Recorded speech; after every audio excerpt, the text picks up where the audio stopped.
Arsenal का Bruno गिमाराइश के लिए मूव पहली नज़र में थोड़ा कंफ्यूजिंग लग सकता है। रिपोर्ट्स के अकॉर्डिंग आर्सेनल और न्यूकासल अराउंड 75 मिलियन पाउंड्स की डील पर एग्रीमेंट रीच कर चुके हैं और अब ट्रांसफर रिमेनिंग फॉर्मेलिटीज की तरफ मूव कर रहा है। लेकिन आर्सेनल के पास ऑलरेडी डेक्लन राइस, मार्टिन जुबामेंडी और मार्टिन ओडेगार्ड जैसे मिडफील्डर्स हैं। तो नेचुरल क्वेश्चन ये है कि आर्सेनल को ब्रूनो की जरूरत क्यों है? वो खेलेंगे कहाँ और क्या इतना पैसा एक और मिडफील्डर पे स्पेंड करना सही डिसीजन है? इस ट्रांसफर को समझने के लिए पहले ब्रूनो का न्यूकासल जर्नी समझना जरूरी है। जब वो जनवरी 2022 में लियोन से न्यूकासल आए थे, तब क्लब रेलीगेशन बैटल में था। न्यूकासल के पास एम्बिशन जरूर थी, लेकिन वो भी एस्टैब्लिश टॉप टीम नहीं बना था।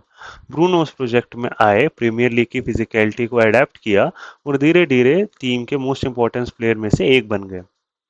वो मिडफील्डर से लीडर बने, फिर क्लब कैप्टन बने और न्यूकासल के ट्रांसफॉर्मेशन का सेंट्रल पार्ट रहे। उन्होंने न्यूकासल को चैंपियंस लीग क्वालिफिकेशन अचीव करने में हेल्प करी और 2025 में क्लब के लीग कप ट्रायम्फ का भी इम्पोर्टेंट पार्ट बने। पिछले सीजन में उन्होंने प्रीमियर लीग में 9 गोल स्कोर किए और 8 असिस्ट प्रोवाइड किए। टोटल 17 गोल इन्वॉल्वमेंट्स के साथ अपना कैरियर बेस्ट आउटपुट को इक्वल किया। ये और इम्प्रेसिव था क्योंकि इंजरी की वजह से वो 15 मैचेस मिस कर चुके थे। न्यूकासल ने उन्हें 25-26 सीजन का official player of the year भी चूज किया, लेकिन आर्सेनल उन्हें सिर्फ गोल्स और असिस्ट के लिए साइन नहीं कर रहा। ब्रूनो की मेन क्वालिटी ये है कि वो मिडफील्ड के डिफरेंट फेजेस को कनेक्ट करते हैं। वो डिफेंडर से बॉल रिसीव कर सकते हैं, प्रेशर के अंदर टर्न कर सकते हैं, सेंट्रल एरियाज से बॉल प्रोग्रेस कर सकते हैं और फाइनल थर्ड के पास भी कंट्रीब्यूशन दे सकते हैं। न्यूकासल ने रिसेंट सीजन में उन्हें पहले से हायर एरियाज में यूज किया, स्पेशली इनसाइड राइट पोजीशंस में, जहां से वो अटैक में ज्यादा रेगुलरली इन्वॉल्व हुए। यही आर्सेनल के लिए इंपॉर्टेंट हो सकता है। आर्टेटा की टीम के अगेंस्ट ओपोनेंट अक्सर कॉम्पैक्ट ब्लॉक बनाते हैं। वो सेंट्रल स्पेसेस क्लोज करते हैं और आर्सेनल को आउटसाइड एरियाज में बॉल सर्कुलेट करने देते हैं। आर्सेनल के पास पोजीशन रहता है, लेकिन कभी कभी बॉल मूव होती रहती है, पर ऑपोजिशन स्ट्रक्चर को डिस्टर्ब नहीं करती है। सेंटर बैक फुल बैक को पास देता है, फुल बैक मिडफील्डर को देता है और फिर बॉल वापस डिफेंस में चली जाती है। ब्रूनो ऐसे मोमेंट्स में एक डिफरेंट ऑप्शन देते हैं। वो प्रेशर के अंदर बॉल रिसीव करने से अवॉइड नहीं करते। वो ओपोनेंट मिडफील्डर को अपनी तरफ अट्रैक्ट कर सकते हैं, बॉडी पोजीशंस के थ्रू प्रेस एस्केप कर सकते हैं और नेक्स्ट लाइन में पास अटेम्प्ट कर सकते हैं। कभी रिजल्ट्स डायरेक्ट असिस्ट नहीं होता, लेकिन एक ओपोनेंट को उसकी पोजीशन से बाहर खींचना भी आर्सेनल के अटैकर्स के लिए स्पेस क्रिएट कर सकता है। अब सबसे इंपॉर्टेंट क्वेश्चन, ब्रूनो कहाँ फिट होते हैं? मेरे हिसाब से उनका most natural Arsenal roll number 8 का हो सकता है, ना कि परमानेंट नंबर 6 का। स्टैटिस्टिकल एनालिसिस भी सजेस्ट करता है कि हायर एरियाज में उनका रिसेंट इन्वॉल्वमेंट और अटैकिंग आउटपुट उन्हें आर्सेनल के 4-3-3 में नंबर 8 के रूप में सूटेबल बनाता है। उन्होंने पिछले सीजन आर्सेनल के एग्जिस्टिंग सेंट्रल मिडफील्डर से ज्यादा डुएल्स और टैकल्स पर 90 मिनट्स भी रिकॉर्ड किए, इसलिए हायर पोजीशन में खेलने के बाद भी वो मिडफील्ड को फिजिकली वीक नहीं बनाते। पॉसिबल मिडफील्ड में जुबिमेंडी डीपेस्ट प्लेयर हो सकते हैं, राइस लेफ्ट नंबर 8 और ब्रूनो राइट नंबर 8। लेकिन फिर ओडेगार्ड का क्या होगा? यहीं पर ट्रांसफर का रियल कॉम्प्लिकेशन स्टार्ट होता है। ब्रूनो को ओडेगार्ड का डायरेक्ट रिप्लेसमेंट समझना सही नहीं होगा। ओडेगार्ड आर्सेनल के मेन क्रिएटिव ऑर्गेनाइजर्स में से एक हैं और साका के साथ उनका राइट साइड रिलेशनशिप टीम के अटैक का इंपॉर्टेंट पार्ट है। ब्रूनो एग्जैक्टली ओडेगार्ड जैसे क्रिएटिव मिडफील्डर नहीं है। वो ज़्यादा फिजिकल है, ज़्यादा डुएल्स कंटेस्ट करते हैं और गेम के मल्टीपल फेजेस में इन्वॉल्व रह सकते हैं। इसलिए आर्टेटा सेम मिडफील्ड हर ओपोनेंट के अगेंस्ट यूज नहीं करेंगे। डीप डिफेंसिव ब्लॉक के अगेंस्ट ओडेगार्ड की क्रिएटिविटी ज़्यादा यूजफुल हो सकती है, लेकिन पावरफुल मिडफील्ड या हाई प्रेसिंग ओपोनेंट के अगेंस्ट ब्रूनो का प्रेशर, रेजिस्टेंस और फिजिकलिटी आर्सेनल को बेटर बैलेंस दे सकती है। ब्रूनो और राइस का कॉम्बिनेशन भी इंटरेस्टिंग है। राइस की सबसे बड़ी स्ट्रेंथ है लार्ज स्पेसेस कवर करना और बॉल के साथ पावरफुल फॉरवर्ड रन्स बनाना। जुबिमेंडी के अराइवल के बाद राइस को अटैकिंग एरियाज तक पहुंचने की ज्यादा फ्रीडम मिली, जबकि जुबिमेंडी ने मिडफील्ड का डीपर जोन्स मैनेज किए। ब्रूनो के साथ आर्टेटा के पास और फ्लेक्सिबिलिटी आ जाती है। ब्रूनो डीपर रिसीव कर सकते हैं और राइस फॉरवर्ड जा सकते हैं। राइस बिल्डअप में स्टे कर सकते हैं और ब्रूनो बॉक्स के पास मूव कर सकते हैं।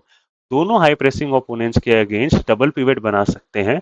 इसका एडवांटेज ये है कि आर्सेनल का मिडफील्ड फिक्स रोल्स पर डिपेंडेंट नहीं रहेगा। मैच के फेस के अकॉर्डिंग रिस्पॉन्सिबिलिटी चेंज की जा सकती है। फिर कॉमन क्वेश्चन आता है, क्या ब्रूनो के आने से जुबिमेंडी बेंच पर चले जाएंगे? मेरे हिसाब से नहीं। जुबिमेंडी और ब्रूनो सेम मिडफील्डर नहीं है। जुबिमेंडी का main value positioning, tempo control और बिल्डअप स्ट्रक्चर में है।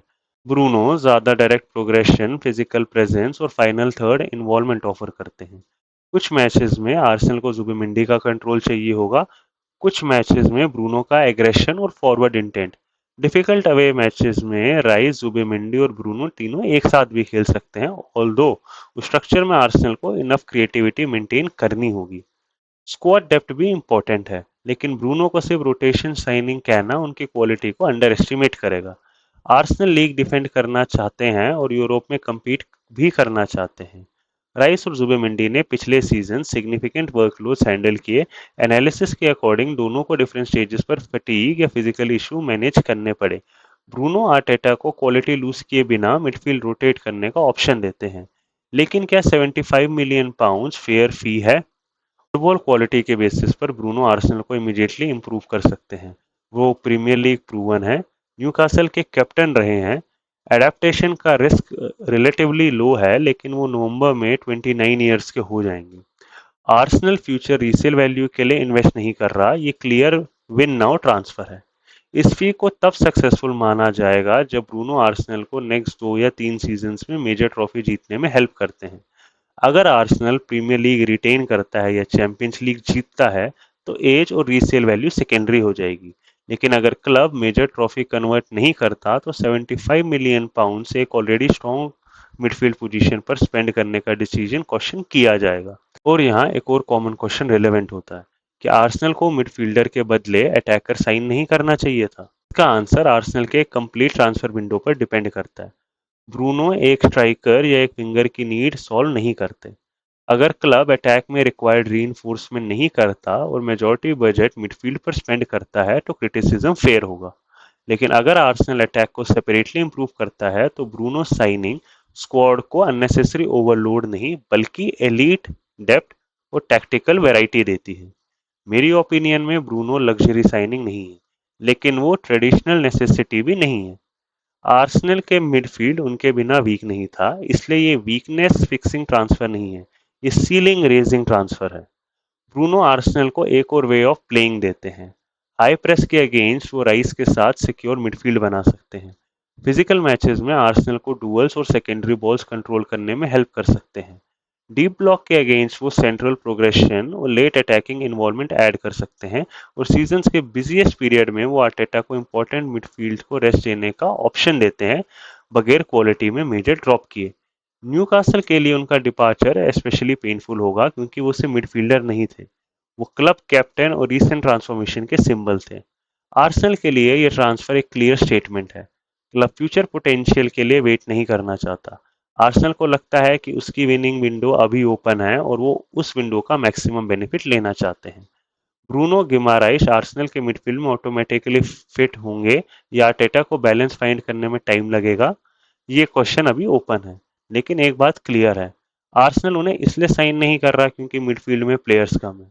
आर्सेनल उन्हें इसलिए साइन कर रहा है क्योंकि क्लब को लगता है कि गुड मिडफील्ड को ग्रेट मिडफील्ड बनाने वाला फाइनल डिफरेंस ब्रूनो गिमाराइश हो सकते हैं।